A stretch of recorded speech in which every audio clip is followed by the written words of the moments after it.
अपराधियों पर लगाम यूपी के बाहर भी लगाई जा रही। राजधानी दिल्ली में बिहार के कुख्यात अपराधियों को एनकाउंटर में ढेर कर दिया गया। ये कोई आम अपराधी नहीं थे। दावा है कि इनका मकसद बिहार में होने वाले विधानसभा के चुनाव को प्रभावित करने का था। पूरी खबर इस रिपोर्ट में देखिए।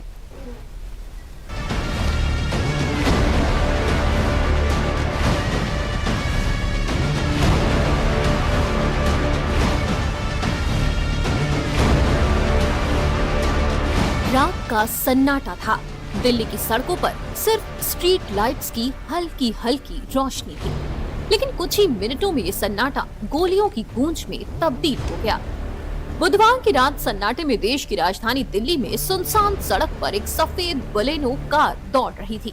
इसमें 4 ऐसे बदमाश बैठे थे जिनकी तलाश बिहार पुलिस को लंबे समय से थी, और फिर दिल्ली में पुलिस की गाड़ियां इनके पीछे लग गयी और कुछ ही देर में ये इलाका गोलियों की आवाज से गूंज उठा।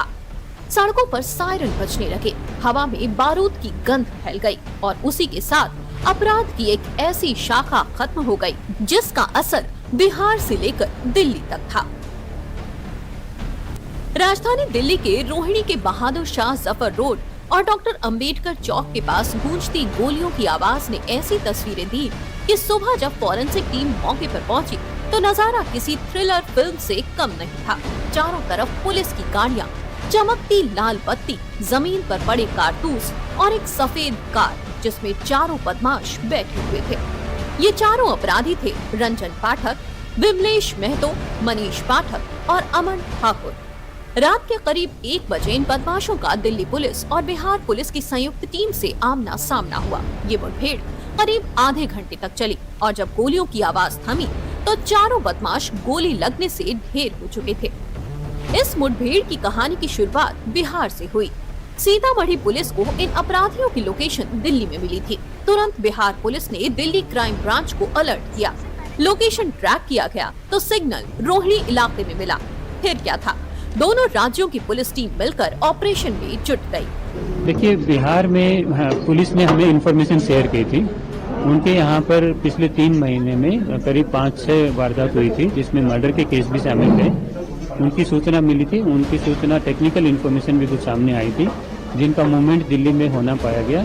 तो इनको कल रात में जब इनका मूवमेंट होना पाया गया था तो उसमें इनको रोकने की कोशिश की गई थी, पकड़ने की कोशिश हुई, जिसमें उन्होंने बड़ी स्विफ्टली उन्होंने पुलिस पार्टी पर फायरिंग किया, काफ़ी भारी मात्रा में फायरिंग किया, जिस पर पुलिस ने अपनी सेल्फ डिफेंस में मिनिमम यूज ऑफ फोर्स किया, जिसमें ये चारों लोग जिनका मैंने अभी नाम बताया आपको, रंजन पाठक है, विमलेश महतो है, अमन ठाकुर है और मनीष पाठक है, ये चारों लोग इंजर्ड हुए। इनको इमीडिएटली हॉस्पिटल ले जाया गया जहां पर डॉक्टर ने इनको डेड डिक्लेयर किया। जिस रंजन पाठक का नाम यहाँ लिया जा रहा है वो सिर्फ एक अपराधी नहीं था, बल्कि वो ही अपराध को ब्रांड की तरह चलाता था। उसका गैंग सिग्मा एंड कंपनी के नाम से कुख्यात था। हत्या, लूट, रंगदारी, फिरौती और हथियार तस्करी, ऐसा कोई जुर्म नहीं था जिसमें ये गैंग शामिल न रहा हो। पुलिस रिकॉर्ड्स बताते हैं कि रंजन अपने हर अपराध को सोशल मीडिया पर अपडेट करता था जैसे कोई उपलब्धि हो। बिहार, झारखंड, यूपी और अब दिल्ली, 4 राज्यों की पुलिस उसकी तलाश में थी। ये गैंग सिग्मा एंड कंपनी के नाम से वारदात को अंजाम देती थी। इस गैंग का सरगना रंजन पाठक था।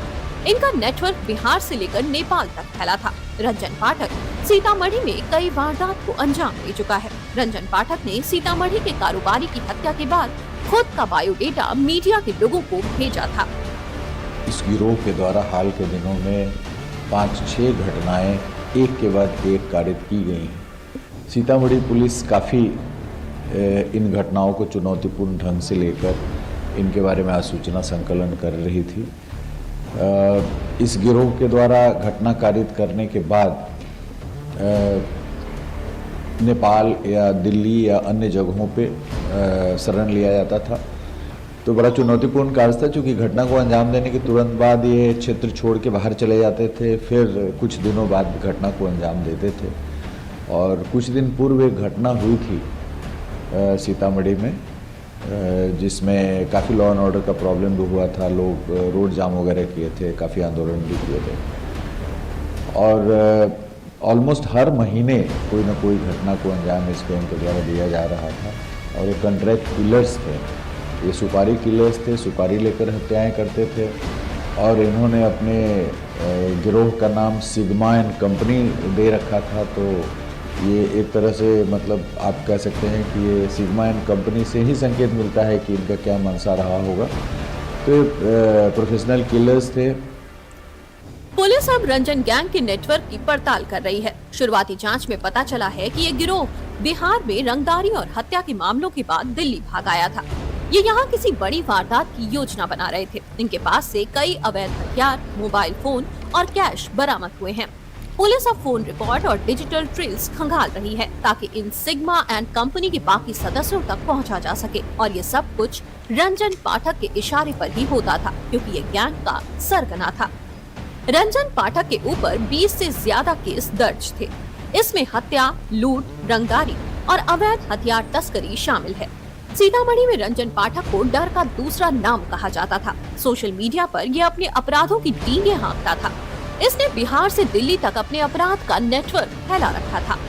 रंजन का गैंग अपराध को बिजनेस मॉडल की तरह चलाता था। इलाके में किसी नए व्यापारी की दुकान खुलती तो उनसे प्रोटेक्शन मनी मांगी जाती थी। जो मना करता उसके साथ या तो मारपीट होती या फिर गोलीबारी की जाती थी। स्थानीय लोगों के मुताबिक रंजन और उसके गैंग की वजह से सीतामढ़ी में कारोबार करना मुश्किल हो गया था। और खबर ये भी है कि मारे गए ये कुख्यात बदमाश बिहार विधानसभा चुनाव से पहले बिहार में दहशत फैलाने की साजिश रच रहे थे। देखिए, जब ये लगातार हत्याएं कर रहे थे तो इस संभावना से इनकार नहीं किया जा सकता है कि ये आने वाले जो दिन है चुनाव के पूर्व, इस दौरान इस घटना कारित करने का प्रयास नहीं करते।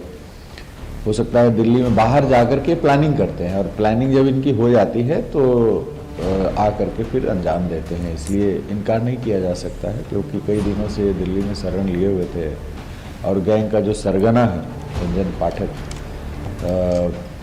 उसके द्वारा लगातार हर 15 एवरेज आप देखिएगा, हर 15-20 दिनों में एक घटना इधर हाल के 3-4 महीने में कारित हुआ है। 6 घटनाएं हुई हैं डुमरा, बाजपट्टी, चोरौत वगैरह वगैरह थाना क्षेत्रों में। फिलहाल पुलिस इन बदमाशों से जुड़े हर लिंक की जांच कर रही है ताकि इनके गिरोह के अन्य बदमाशों को भी दबोचा जा सके।